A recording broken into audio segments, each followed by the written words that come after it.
Before I get into this video, I just want to go ahead and say that this is probably illegal and you shouldn't do it. This video is for educational purposes only. Hey guys, what's up? Today I'm going to be showing you how to download any Adobe product for free. I'm going to be using Adobe Photoshop in this example.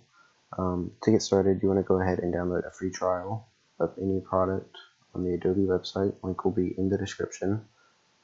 Once you have downloaded it, it'll have a little download bar at the bottom, and once you click on that, it'll install and it'll show how long up here. And then this will download after. As you can see, I already have it. It says expires in 7 days, but we're going to make that last forever. So first off, what you want to go ahead and do is download that.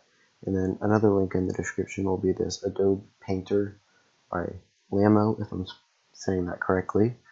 Once you have downloaded that, you want to open it. Here it is.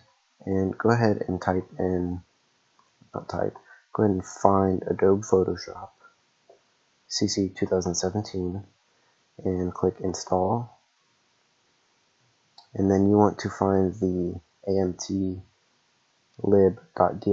file, which will be in your OS program files, Adobe, and then once you're inside Adobe, anything you have in here, go and click on Adobe Photoshop and just find the amtlib.dll file and click open. And then it will say done. And then that's it. All you have to do is close it, and then you can open it. Trial will never end. You'll never have to worry about this. This means nothing now that you have installed the patch.